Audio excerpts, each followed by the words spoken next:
ഒരാഴ്ച പിന്നിട്ടിട്ടും സെക്രട്ടേറിയറ്റിന് മുന്നിലെ ആശാ വർക്കർമാരുടെ സമരം ഒത്തുതീർപ്പായില്ല. കഴിഞ്ഞ ദിവസം ആരോഗ്യമന്ത്രി നടത്തിയ ചർച്ച പ്രഹസനമാണെന്ന് സമരക്കാർ ആരോപിച്ചു. എന്നാൽ രാജ്യത്ത് കൂടുതൽ ഓണറേറിയം നൽകുന്നത് കേരളത്തിലാണെന്നും സമരക്കാരുടെ ആവശ്യങ്ങൾ ധനവകുപ്പുമായി ചർച്ച നടക്കുന്നുവെന്നും ആരോഗ്യമന്ത്രി വീണ ജോർജ് പറഞ്ഞു. നമ്മുടെ ആശമാർക്ക് സംസ്ഥാനങ്ങൾ നൽകുന്ന ഓണറേറിയം സംബന്ധിച്ച കാര്യം, രാജ്യത്തെ ഏറ്റവും കൂടുതൽ ഓണറേറിയം നൽകുന്ന സംസ്ഥാനം കേരളമാണ്. കേരളത്തിൻ്റെ സാഹചര്യം അനുസരിച്ച് ഇനിയും മെച്ചപ്പെടുത്തി കൊടുക്കണം എന്ന് തന്നെയാണ് കാണുന്നത്. അത്രയും പ്രാധാന്യം ആശമാർക്കുണ്ട്.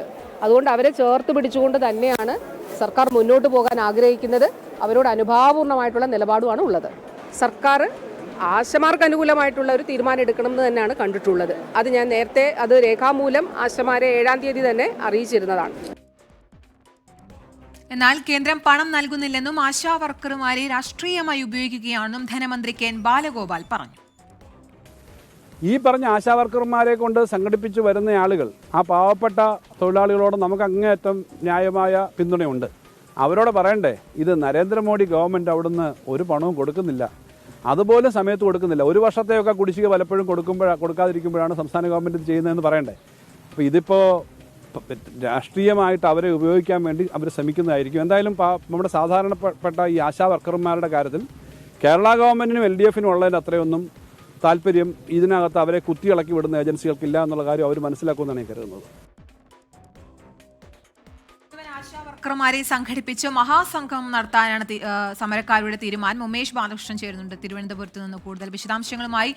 ഉമേഷ്, കഴിഞ്ഞ ദിവസം ഈ വിഷയത്തിൽ ആരോഗ്യമന്ത്രി സമരക്കാരുമായി നടത്തിയ ചർച്ച പരാജയമായിരുന്നു. അന്ന് പറഞ്ഞത് ധനമന്ത്രിയുമായും മുഖ്യമന്ത്രിയുമായും ചർച്ച നടത്തി ഇതിലൊരു തീരുമാനം ഉണ്ടാക്കാം എന്നാണ്. ഇപ്പോൾ അതാ ഈ ധനകാര്യ വകുപ്പുമായി അല്ലെങ്കിൽ ധനമന്ത്രിയുമായുള്ള ചർച്ച അത് ആരോഗ്യമന്ത്രി നടത്തുന്നു. അത് എപ്പോൾ അതിൽ ഒരു തീരുമാനം ഉണ്ടാകും? അത്തരത്തിലുള്ള എന്തെങ്കിലും വിവരങ്ങൾ ലഭ്യമായിട്ടുണ്ടോ? ഇപ്പോൾ സമരക്കാരുടെ തീരുമാനം ഇനി എന്താണ്? നിലവിൽ സമരം അതേ രീതിയിൽ തുടരുകയാണ്. ഇന്നിപ്പോൾ 7-ാം ദിവസത്തിലേക്ക് സമരം കടന്നിരിക്കുന്നു. കഴിഞ്ഞ ദിവസമാണ് ആരോഗ്യമന്ത്രിയുമായി നേരിട്ടൊരു ചർച്ചയ്ക്ക് സമരക്കാർ പോയത്. പക്ഷേ അതിൽ ആശ്വാസകരമായ ഒരു വാർത്തയും ഉണ്ടായില്ല. ധനവകുപ്പുമായുള്ള ആശയവിനിമയങ്ങളും ചർച്ചകളും തുടരുന്നു എന്നുള്ള മറുപടി മാത്രമാണ് കഴിഞ്ഞ ദിവസത്തെ ചർച്ചയ്ക്ക് ശേഷം ആരോഗ്യമന്ത്രിക്ക് പറയാനുണ്ടായിരുന്നത്. അതുകൊണ്ട് തന്നെ ഈ കഴിഞ്ഞ ദിവസത്തെ ചർച്ച അത് പ്രഹസനമായിരുന്നു എന്നുള്ള നിലപാടാണ് ഇവർക്കുള്ളത്. അതുകൊണ്ട് തന്നെ 20-ാം തീയതി ഒരു ശക്തമായ സമരത്തിലേക്ക് കടക്കാനാണ് ഇവർ തീരുമാനിച്ചിരിക്കുന്നത്. എന്തായാലും സമരം ശക്തമായി തുടരുന്നുണ്ട്. അവരുടെ ഒരു നിലപാടുകൾ. നമസ്കാരം ചേച്ചി, കഴിഞ്ഞ ദിവസം ആരോഗ്യമന്ത്രി ചർച്ച നടത്തി, അതിലൊന്നും ഉണ്ടായില്ല. ഇന്നിപ്പോൾ ധനമന്ത്രി പറഞ്ഞത് നിങ്ങൾക്ക് രാഷ്ട്രീയക്കാർ കുത്തിയിളക്കി വിട്ടതാണെന്ന്. അങ്ങനെ എന്തെങ്കിലും പിന്നിൽ രാഷ്ട്രീയമൊക്കെ ഉണ്ടോന്ന്? ഞങ്ങൾക്ക് യാതൊരു രാഷ്ട്രീയ പാർട്ടിയോ പിൻബലമോ ഒന്നുമില്ല. ഞങ്ങൾ all Kerala Asha health work അസോസിയേഷനിൽ പ്രവർത്തിക്കുന്ന ആശമാരാണ്. അല്ലാതെ ഞങ്ങൾക്ക് ഒരു രാഷ്ട്രീയ പാർട്ടിയും ഒരു ബന്ധവുമില്ല. ഞങ്ങളിലുള്ളവർ പല ജാതി, പല മതം, പല രാഷ്ട്രീയത്തിൽപ്പെട്ട സഹോദരിമാരാണ് ഇരിക്കണം. ഇപ്പോൾ അവർ BJP ആണെങ്കിൽ അവർ കോൺഗ്രസ്, ഇവർ കോൺഗ്രസ് ആണെങ്കിൽ അവർ കമ്മ്യൂണിസ്റ്റ്, മറ്റുള്ള അതേഴ്സാണ്. ഇതുപോലെ പലരും പല ഇതിൽ വരുന്നു. ഞങ്ങൾക്ക് ഇപ്പോൾ ഇവിടെ ഒറ്റ ഡിമാൻഡേ ഉള്ളൂ. ഞങ്ങൾക്ക് മാന്യമായി ജീവിക്കാനുള്ളൊരു വേതനം തരിക. 62 വയസ്സ് കഴിഞ്ഞ് പോകുമ്പോൾ ഒരു 5 ലക്ഷം രൂപ മിനിമം തരിക. പിന്നെ അത് കഴിയുമ്പോൾ ഈ മാസം ഞങ്ങളിപ്പോൾ 7,000 രൂപയിൽ അവർ വെച്ചിരിക്കുന്നത്. ഞങ്ങൾക്ക് എത്ര ഓണറേറിയമാണ് സർക്കാർ തരാൻ ഉദ്ദേശിക്കുന്നത് ഞങ്ങളുടെ നിബന്ധന മാനിച്ച്. അപ്പോൾ അതിൻ്റെ പകുതി കാശെങ്കിലും പെൻഷനായിട്ട് ഒരാശയ്ക്കും കിട്ടണം. എന്തായാലും കഴിഞ്ഞ ദിവസം ആരോഗ്യമന്ത്രിയുമായുള്ള ചർച്ചയിൽ ധനവകുപ്പുമായിട്ടുള്ള ആശയവിനിമയങ്ങൾ തുടരുന്നു എന്നാണ് പറയുന്നത്. അത് ചർച്ച ധനമന്ത്രിയോട് നേരിട്ട് ചർച്ച ചെയ്യുന്നതല്ല, ആശയവിനിമയങ്ങൾ തുടരുന്നു. ഈ ആരോഗ്യമന്ത്രിയുടെ വാക്കുകളിൽ വിശ്വാസമുണ്ടോ? ശരിക്കും പറഞ്ഞാൽ ഞങ്ങളെ ചതിയല്ലേ ഇത്. ഞങ്ങളോട് എന്നാ പറഞ്ഞത്, ഇത് റെഡി ആയിട്ടുണ്ട് പൊക്കോളെ. അപ്പോൾ കുട്ടികളായ ഞങ്ങളിത് കേട്ടിട്ട് ഞങ്ങൾ തിരിച്ചു പോരും ഇത്. പക്ഷേ ഞങ്ങൾ 18 വർഷം ഞങ്ങൾ ജോലി ചെയ്തതാണ്. ഞങ്ങൾക്ക് കിട്ടാനുള്ളത് ഞങ്ങൾ കിട്ടണം. ഞങ്ങൾ പോരാടും, ശരിക്കും പോരാടും. ഞങ്ങൾ പോകേണ്ടടുത്ത് ഞങ്ങൾ പോകും. പിന്നെ ഞങ്ങൾ വേറൊരു കാര്യമുണ്ട്, ഞങ്ങൾ ഈ ആശമാരായിട്ട് വന്നിട്ട് 18 വർഷമായി. ഏതെങ്കിലും അതായത് നമ്മുടെ വാർഡിൽ ആരെങ്കിലും ഒരു വീട്, ഇന്ന വീട് വേണമെന്ന് പറയും, പോലീസുകാർ വിളിക്കുന്നു, പഞ്ചായത്തുകാർ വിളിക്കുന്നു, അതുപോലെ തന്നെ പല ആൾക്കാർ വിളിക്കുന്നു. ആ വീടൊന്ന് കാണിച്ചു തരുമോ, ഈ വീടൊന്ന് കാണിച്ചു, ഞങ്ങളെ വിളിക്കുന്നത്. ഞങ്ങൾ പറഞ്ഞിട്ട് ഏതെങ്കിലും വേറെ ആർക്കെങ്കിലും ഒരു വീട് കാണിച്ചു കൊടുക്കാൻ അവരെ കൊണ്ട് പറ്റുമോ? ഈ ആശമാരാണ് ഇതെല്ലാം ചെയ്തു കൊടുക്കുന്നത്. ഓരോ വീടുകളിലും എത്തി ആരോഗ്യ വകുപ്പുമായി ബന്ധപ്പെട്ട കാര്യങ്ങളെല്ലാം കോർഡിനേറ്റ് ചെയ്യുന്നതെല്ലാം ഈ ആശാ വർക്കർമാരാണ്. എത്ര കാലമായി ഈ ആശാ വർക്കർ? 18 വർഷമായി. ഇപ്പം ഞങ്ങൾ ഈ കോവിഡ് കാലത്താണെങ്കിൽ ഈ കഷ്ടപ്പെട്ട് കോവിഡ് വാക്സിനൊക്കെ ആയിട്ട് ഇഷ്ടംപോലെ ഞങ്ങളുടെ ആരോഗ്യം തന്നെ നശിച്ചു. ഇന്നേക്ക് ഇനി ഒരു സ്ഥലത്ത് ജോലിക്കെടുക്കില്ല. 55 വയസ്സ് ഇനി ആരും ജോലിക്കെടുക്കില്ല.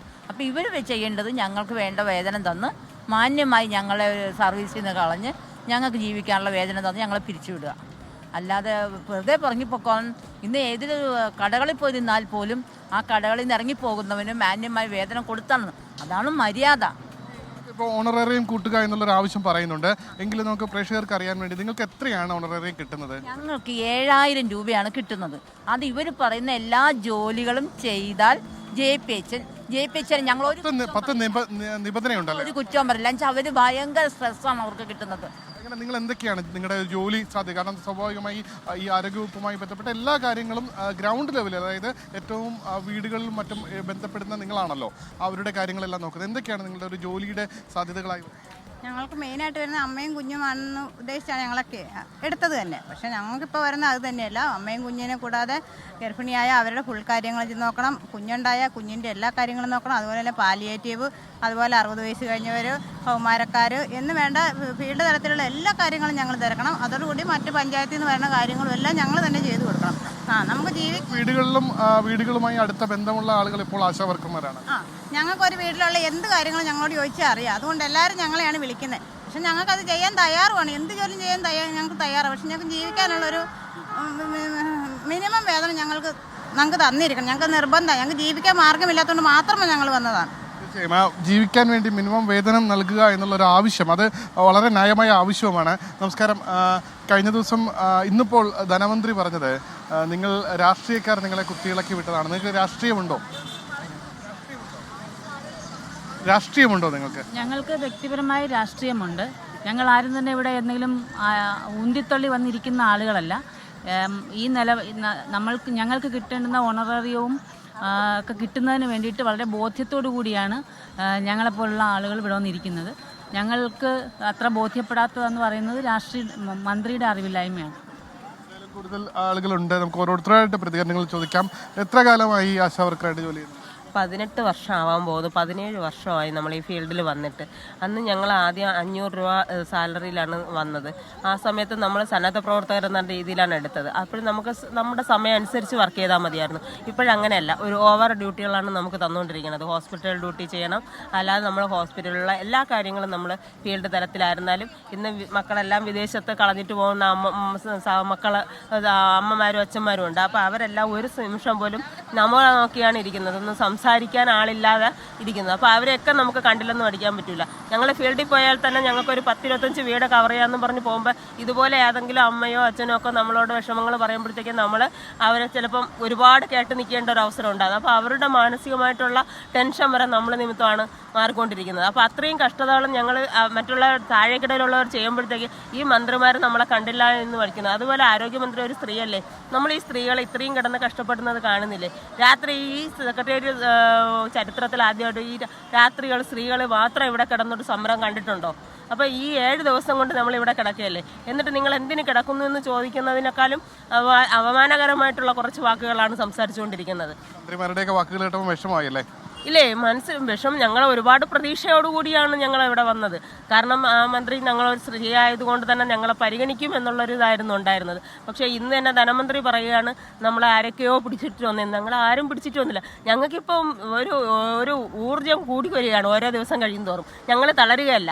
ഞങ്ങൾക്ക് രാവിലെ വീട്ടിൽ എന്തെങ്കിലുമൊക്കെ വേവിച്ച് വെച്ചിട്ട് രാവിലെ ഇവിടെ വരണം.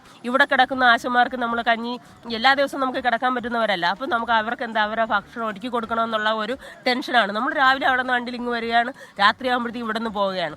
3-4 ദിവസം നമ്മളിവിടെ കിടന്നായിരുന്നു. കിടക്കുമ്പോഴത്തേക്കും പക്ഷേ ഞങ്ങൾക്ക് കുറച്ച് പേരോടത്തൊക്കെ നന്ദി പറയാനുണ്ട്. കാരണം ഞങ്ങളെ ഹോസ്പിറ്റൽ സംവിധാനത്തിൽ ഞങ്ങളെ ഡോക്ടേഴ്സും സ്റ്റാഫുകളും ഒന്നും പറയുന്നില്ല. ധനമന്ത്രി പറഞ്ഞത് നിങ്ങൾക്കെല്ലാം രാഷ്ട്രീയക്കാർ നിങ്ങളെ കുത്തിയിളക്കി വിട്ടതാണെന്ന്. രാഷ്ട്രീയക്കാരാണോ നിങ്ങളിവിടെ? അല്ല, ഇവിടെ ഒരു ആശാവർക്കറല്ല, മകളാണ്. ആരാണ്? കുടുംബസമേതമാണ് പലരും സമരത്തിലേക്ക് എത്തിയിരിക്കുന്നത് അല്ലേ? അതെ അതെ. കുത്തി ഇളക്കി വിട്ടു? ഒരു രാഷ്ട്രീയവും ഇല്ല. ഞങ്ങളെ ആവശ്യങ്ങൾ നേടിയെടുക്കുന്നതിന് വേണ്ടിയാണ് ഇവിടെ സമരം നടത്തുന്നത്. ഞങ്ങൾ 18 വർഷമായിട്ട് ഞങ്ങളെ ചോരയും നീരും സർക്കാരിന് വേണ്ടി ഒഴുക്കി ഇന്ന് വരെ ഞങ്ങൾക്ക് സ്ഥിരമായിട്ട് ഒരു വരുമാനം ഈ 7000 രൂപയെന്ന് പറയുന്ന ഓണറേറിയത്തിൽ നിന്ന് തന്നെ ഞങ്ങൾക്ക് 10 ഹെഡ് ചെയ്തെങ്കിൽ മാത്രമേ ആ 7000 രൂപ ഓണറേറിയം കിട്ടുള്ളൂ. അത് തന്നെ ഏതെങ്കിലും കാരണവശാൽ 1-2 ഹെഡ് ചെയ്തില്ലെങ്കിൽ അത് വെട്ടിക്കുറയ്ക്കുകയാണ് ചെയ്യുന്നത്. നമ്മൾ കേട്ടോണ്ടിരിക്കുന്ന പ്രേക്ഷകർക്ക് സംശയം ഉണ്ടാവും. നിങ്ങൾ ഈ 10 നിബന്ധനകൾ ഉണ്ടാവും. അതായത് ഈ 7000 രൂപ ഓണറേറിയം ഒരു മാസം കിട്ടണമെങ്കിലും 10 നിബന്ധനകൾ ഉണ്ടാവും അല്ലേ? അതെന്തൊക്കെയാണ്? അത് പിന്നെ RCH അമ്മയും കുഞ്ഞിനെയും വിസിറ്റ് ചെയ്യണം. പിന്നെ അവർക്ക് വേണ്ടുന്ന സേവനങ്ങൾ ചെയ്തു കൊടുക്കണം. പിന്നെ ഇമ്മ്യൂണൈസേഷൻ ഡ്യൂട്ടി ഉണ്ട്. പിന്നെ അതായത് പിന്നെ ഔട്ട്റീച്ചും ഉണ്ട്.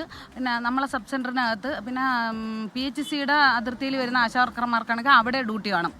പിന്നെ ഞങ്ങൾക്കെല്ലാം സബ് സെൻറ്ററിലാണ് ഡ്യൂട്ടി. അപ്പോൾ സബ് സെൻറ്ററിൽ സമരം ശക്തമായി മുന്നോട്ട് കൊണ്ടുപോകും. സമരം ശക്തമാണ്. നമ്മളത് പിന്നെ തയ്യാറല്ല. പിന്മാറാൻ തയ്യാറല്ല. പിന്മാറുമോ? ഇല്ല, പിന്മാറില്ല. ഇത്തരത്തിൽ ശക്തമായ അവരുടെ ന്യായമായ ആവശ്യമാണ്. അതുകൊണ്ടാണ് ഈ സമരത്തിന് എത്രത്തോളം ഒരു രാഷ്ട്രീയ ചായവെല്ലാം കൊടുക്കാൻ മന്ത്രിയും ഭരണാധികാരികളും എല്ലാം ശ്രമിച്ചാലും അതിനൊന്നും വഴങ്ങാതെ ശക്തമായി രംഗത്ത് നിൽക്കുന്നത്. ന്യായമായ ആവശ്യങ്ങളാണ്. അത് എത്ര ക്ലാരിറ്റി ഉണ്ട് അവർ സംസാരിക്കുമ്പോൾ. ഓരോരുത്തരും പറയും അവരെ ഇങ്ങനെ അപമാനിക്കരുത്. ശരിക്കും പറഞ്ഞാൽ രാഷ്ട്രീയ പ്രേരിതമാണ്, അല്ലെങ്കിൽ ആരെങ്കിലും ഉന്തിത്തള്ളി വിട്ടതാണെന്ന്. 10-18 വർഷത്തെ അവരുടെ ജീവിതാനുഭവങ്ങൾ എന്ന് പറഞ്ഞാൽ 10 സർവകലാശാലകളിൽ നിന്ന് പഠിച്ചിറങ്ങിയാൽ കിട്ടാത്ത ജീവിതാനുഭവങ്ങളുണ്ട്. അതവരുടെ വാക്കുകളുണ്ട്. എന്ത് കരുത്തോടു കൂടിയ കൃത്യമായിട്ട് ഓരോ പോയിന്റ് ആണ് പറയുന്നത്. ഞാൻ ആലോചിക്കുകയായിരുന്നു, ഉമേഷ് ചേട്ടൻ ഓരോരുത്തരുടെ അടുത്ത് ചോദിക്കുമ്പോഴും ഓരോ കാര്യങ്ങളാണ് അവർ പറയുന്നത്. ക്ലാരിറ്റി കുറവില്ല. അപ്പൊ അത് തന്നെയാണ് അവരുടെ കാര്യങ്ങൾ അവർ പറഞ്ഞിരിക്കുന്നു. വേണ്ട രീതിയിൽ അത് പരിഗണിച്ച് എന്ത് ചെയ്യണം എന്നത് ചിന്തിച്ച് ഉടൻ തന്നെ പരിഹാരം കാണുക എന്നുള്ളതാണ് സർക്കാരിന്റെ മുന്നിലുള്ള വഴി. അവരാണെങ്കിൽ നാടും കാടും കയറി നാട്ടുകാരുടെ ക്ഷേമം അന്വേഷിച്ച് അവർക്ക് വേണ്ടതെല്ലാം ചെയ്തു കൊടുക്കുമ്പോൾ 7000 രൂപയാണ് ഓണറേറിയം. കഴിഞ്ഞ 3 മാസമായി അത് ലഭിക്കുന്നില്ല. ഇപ്പോഴത്തെ 7ാം ദിവസമാണ് ഇന്ന് ആശാവർക്കർമാരുടെ സമരം മുന്നോട്ട് പോകുന്നത്. ഇതിനിടയിൽ ഇവരെ ഉന്തിത്തള്ളി വിട്ടതാണ്, കുത്തിയിളക്കി വിട്ടതാണ്. കുറച്ച് സ്ത്രീകൾ ഇവിടെ വന്നിരുന്നു സമരം ചെയ്യുന്ന തരത്തിലാണ് ധനമന്ത്രിയുടെ പ്രസ്താവനയും പ്രതികരണമൊക്കെ വന്നപ്പോൾ അതിലും അവർക്ക് കൃത്യമായ കാണരുത്. അത് തന്നെയാണ് നമുക്ക് പറയാനുള്ളത്. അവർക്ക് പറയാനുള്ള കാര്യങ്ങൾ വ്യക്തതയോടെ പറയുന്നുണ്ട്. അറിഞ്ഞുകൊണ്ട് തന്നെ പറയാണ്. അവർ പറയുന്ന പോയിന്റ് തള്ളിക്കളയാൻ പാടില്ല.